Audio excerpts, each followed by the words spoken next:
Good morning students. आज हम BA पाठ तृतीय के प्रथम प्रश्न पत्र आधुनिक भारत का इतिहास से भारत में राष्ट्रवाद के उदय के कारणों पर चर्चा करेंगे। सबसे पहले तो हम ये बात करें कि राष्ट्र क्या है। राष्ट्र किसी साझी विरासत से जुड़े लोगों का समूह होता है। वो विरासत एक भाषा भी हो सकती है, एक धर्म भी हो सकता है, एक संस्कृति भी हो सकती है, एक इतिहास भी हो सकता है। और राष्ट्रवाद क्या है?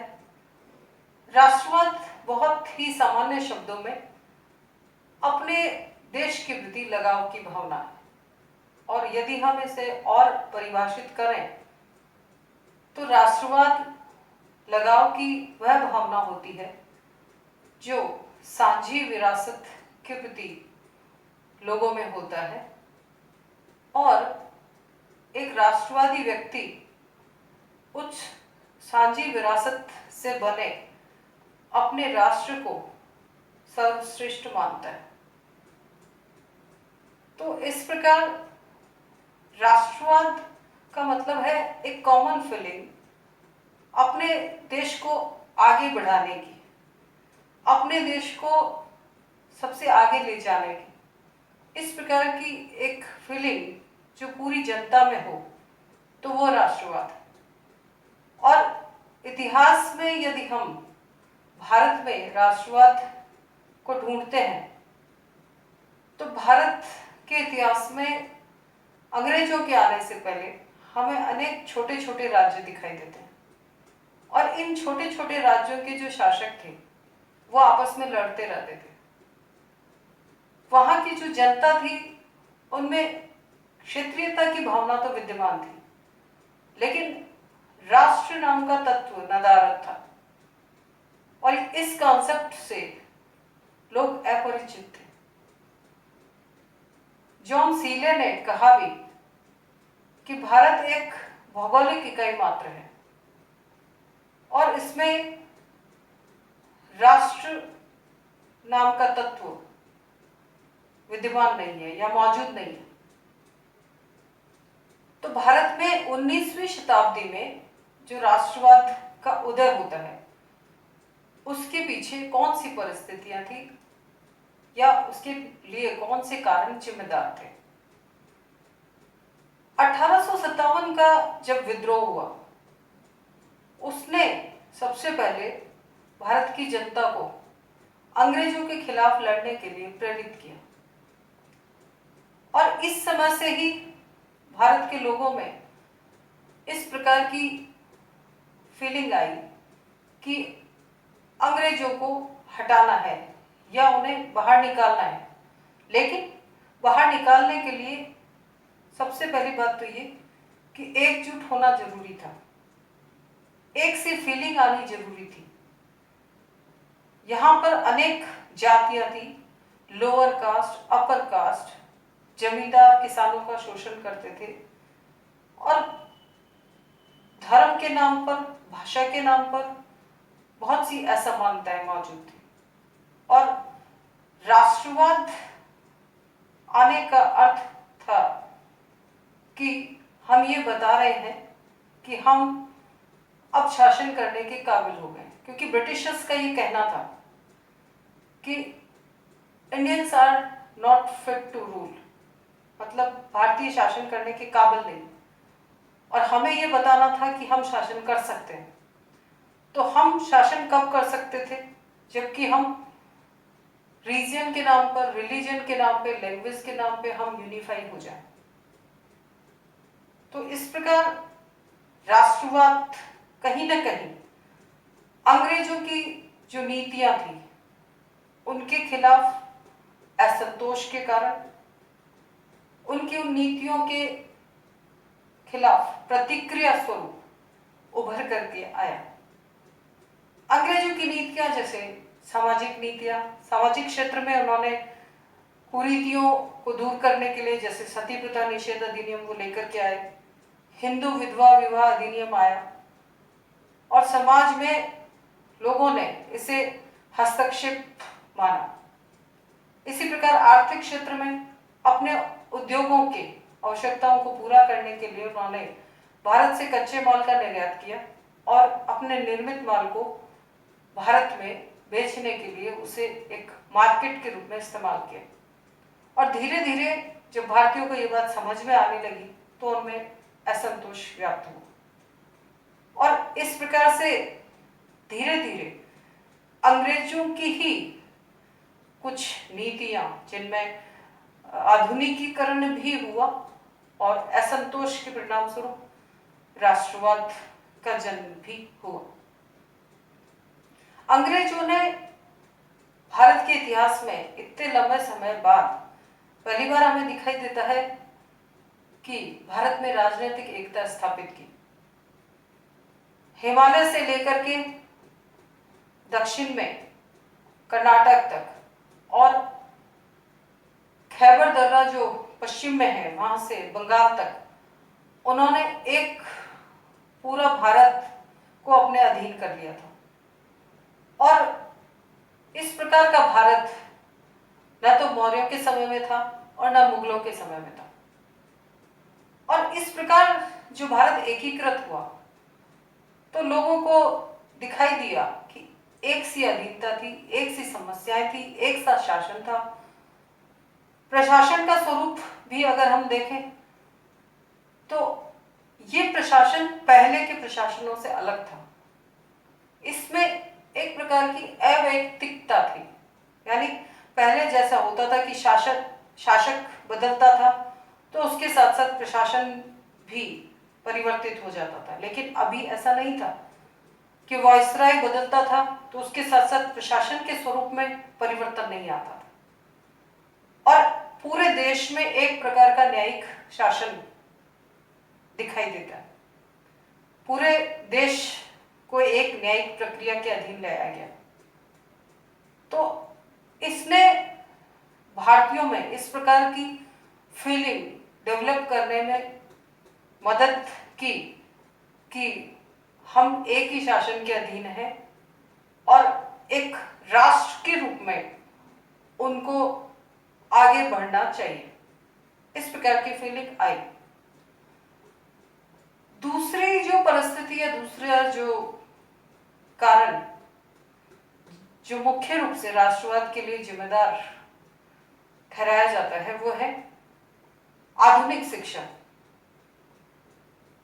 वैसे तो भारत में आधुनिक शिक्षा की शुरुआत 1835 से मानी जाती है और मुख्य रूप से लॉर्ड विलियम बेंटिक के समय मैकाले, ट्रेवेलियन जैसे लोग जिन्होंने अंग्रेजी शिक्षा का सूत्रपात किया था। इस शिक्षा पद्धति के आने के पश्चात पढ़े लिखे भारतीय पश्चिम के उदारवादी विचारों से परिचित हुए। मिल्टन, शेली, स्पेंसर, रूसो, वॉल्टेयर आदि को उन्होंने पढ़ा और वहां पर जो लोकतांत्रिक प्रक्रिया थी उससे भी वो परिचित हुए। और इसके साथ साथ फ्रांस की क्रांति का जो मूल वाक्य था, लिबर्टी, इक्वालिटी, फ्रेटर्निटी, उदारता, स्वतंत्रता और भ्रातृत्व भाव, इससे भी परिचित हुए।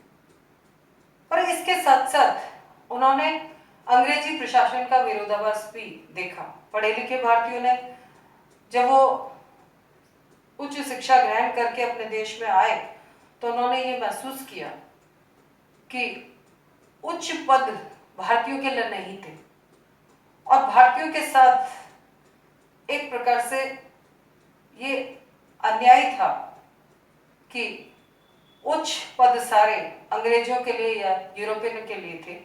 भारतीयों को उन पदों से वंचित किया गया और इससे इन पढ़े लिखे भारतीयों में असंतोष फैला। और यही वो भारतीय थे जिन्होंने बाद में राजनीतिक संस्थाओं को स्थापित किया और उनका नेतृत्व किया। और बाद में अगर हम और आगे देखते हैं तो इन्होंने संपूर्ण जनता में जागृति लाने का काम, चाहे वो समाचार पत्रों के माध्यम से हो चाहे वो किसी और तरीके से हो, उन्होंने भारतीय लोगों में जागृति लाने का कार्य किया। तो इस प्रकार से शिक्षा, आधुनिक शिक्षा जो है उसे हम एक मुख्य प्रेरक तत्व मान सकते हैं। और इसके साथ साथ ही अंग्रेजी भाषा जो है वो पहली बार भारतीयों को एक साथ अपने विचारों को कम्युनिकेट करने में उन्हें आसानी हुई। इससे पहले उड़िया भाषा जानता था कोई व्यक्ति तो वो तमिल भाषी व्यक्ति से अपने विचारों का आदान प्रदान नहीं कर सकता था, और ऐसे ही सभी राज्यों की यही समस्याएं थी। लेकिन अब एक कॉमन लैंग्वेज जो आई उससे उनको अपने विचारों का आदान प्रदान करने में मदद मिली। आधुनिक शिक्षा के अलावा एक और महत्वपूर्ण कारक तत्व वो था संचार और यातायात के साधनों का विकास। रेलवे की स्थापना 1853 में हुई, सभी को पता है, और लगभग 1852 में ही डाक व्यवस्था की शुरुआत संपूर्ण भारत के लिए कर दी गई थी। रेलवे से यात्रा करने वाले लोगों को जब वो मिलते थे, उन्हें अपने क्षेत्र विशेष की समस्याएं दूसरे व्यक्ति के साथ आदान प्रदान करने का मौका मिलता था। उन्हें अपनी भविष्य की योजनाएं दूसरे लोगों तक पहुंचाने में मदद मिलती थी। अर्थात वो अपने क्षेत्र की जो भी कोई घटना विशेष होती थी उसकी जानकारी दूसरे को दे सकते थे। इसी प्रकार से डाक व्यवस्था के कारण जो साहित्य लिखा गया, जो राष्ट्रीय भाषा में जो कुछ भी लिखा जा रहा था, उसे लोगों तक पहुंचाना आसान हुआ। 2 पैसे का जो अंतर्देशीय पत्र था उसके द्वारा लोग अपने विचारों को एक स्थान से दूसरे स्थान तक पहुंचाने लग गए थे। इसी प्रकार से टेलीग्राफ भी शुरू हो चुका था। तो इससे, इन संचार साधनों के और यातायात के साधनों के विकास से भारतीय जनता को अपने विचारों को समझाने में और एक दूसरे तक पहुंचाने में बड़ी मदद मिली थी। और इसी से जुड़ा हुआ एक और कारण है, वो है आधुनिक प्रेस का विकास। वैसे तो भारत में जो प्रेस का विकास हुआ उसका संपूर्ण श्रेय या शुरुआत हम माने तो यूरोपियनों ने ही किया। उन्होंने यहाँ पर मुद्रणालय स्थापित किया और भारतीयों ने उसी पाश्चात्य पद्धति से ही उसी को सीखते हुए अपने समाचार पत्र निकालने आरंभ किए थे।